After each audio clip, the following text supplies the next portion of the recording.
En más de 14 meses de pandemia, el mundo ya ha vivido dos grandes olas de contagios, y aunque nuestra esperanza fue depositada en la rápida llegada de las vacunas, parece que aún estamos muy lejos de lograr nuestro regreso a la vida normal. Hola, bienvenidos a mi canal, soy Mauricio Castro, biólogo y doctor en genética, y hoy vamos a conversar sobre la amenaza de una tercera ola de COVID, la cual, lamentablemente, para muchos especialistas puede ser el peor momento de esta pandemia.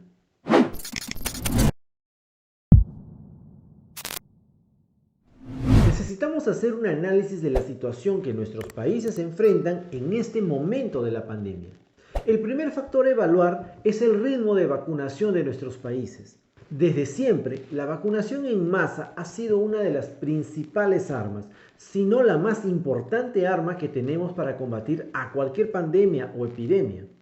Fue con esta estrategia que erradicamos graves enfermedades infecciosas como la viruela o la poliomielitis. Y no será diferente con el coronavirus. Pero ¿cuán masiva tiene que ser esta vacunación para terminar con la pandemia? Sabemos que cuanto más alto el porcentaje de personas completamente inmunizadas, menores serán las chances de que surjan nuevos focos de contagios, evitándose más muertes. Esto es lo que los especialistas llaman de inmunización colectiva o inmunización de grupo.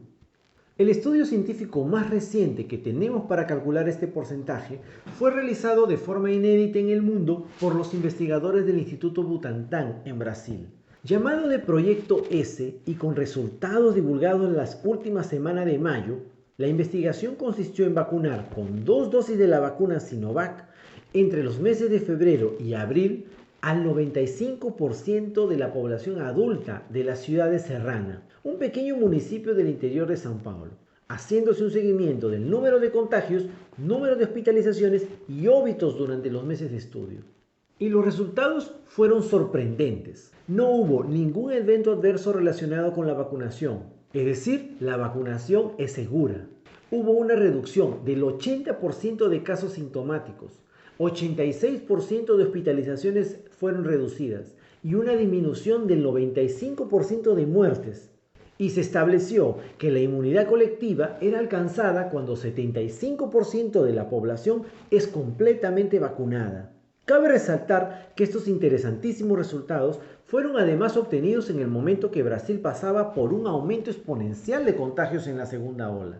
Pero bueno, si la meta es alcanzar 75% de la población vacunada, ¿cómo anda la vacunación en nuestros países? Veamos. En promedio, el continente sudamericano tiene hoy 9,5% de su población completamente vacunada. Si bien es cierto que este nivel es superior al promedio mundial, está muy por debajo del promedio de otros continentes, como por ejemplo Europa y Norteamérica. Los países latinoamericanos que llevan la delantera en esta vacunación son Chile y Uruguay, con 42 y 30% respectivamente. Están tan adelantados que superan proporcionalmente la vacunación norteamericana, europea y obviamente la sudamericana.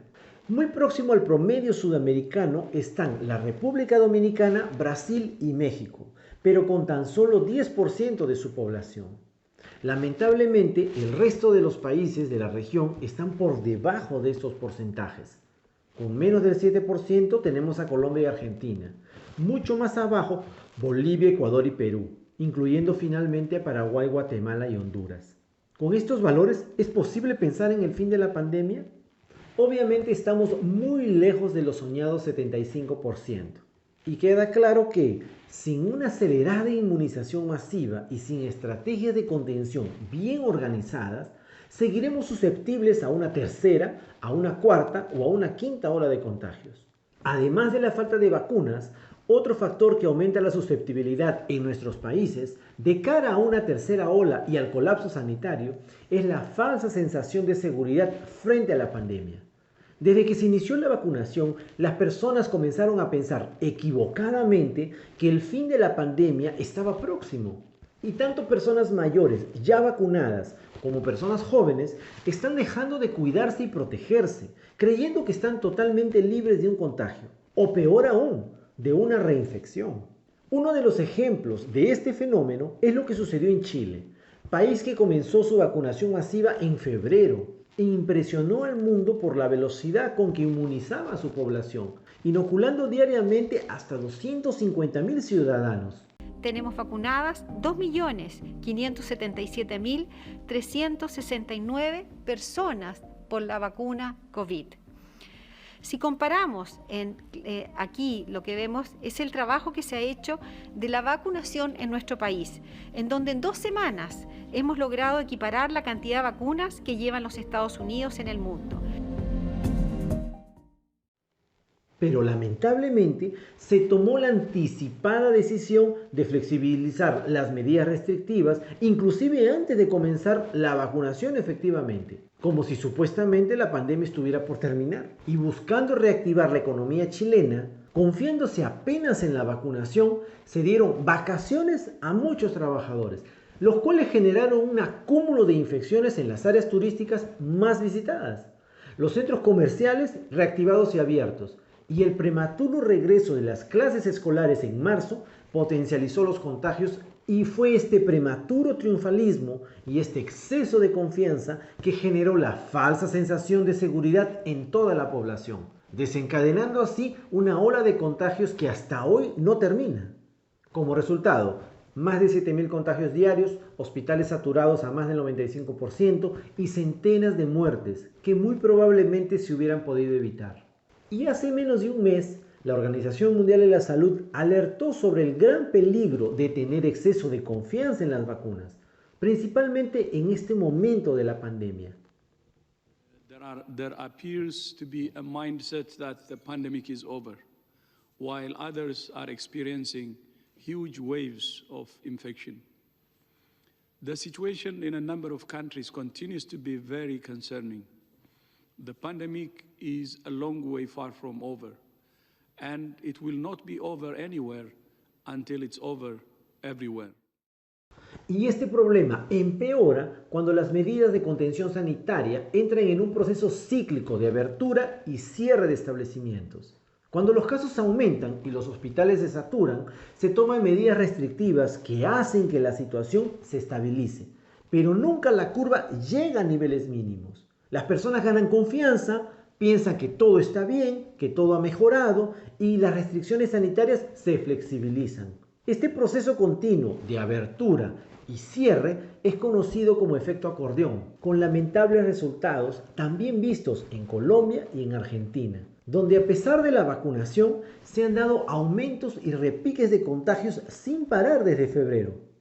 Este tipo de situación se ve aún más agravada cuando existe subnotificación de casos o falta de informaciones. Un muy lamentable ejemplo de este problema fue el caso de Perú, donde después de una revisión de cifras, el número de óbitos pasó de aproximadamente 70.000 casos a más de 180.000 decesos, haciendo que el país se transforme oficialmente de la noche a la mañana en la nación que presenta mayor tasa de mortalidad per cápita del mundo. Hoy, la cifra actualizada de fallecidos equivale a 0,5% de la población peruana. La cifra al 22 de mayo de fallecimiento por COVID-19 es de 180.764 personas, ciudadanos en el Perú.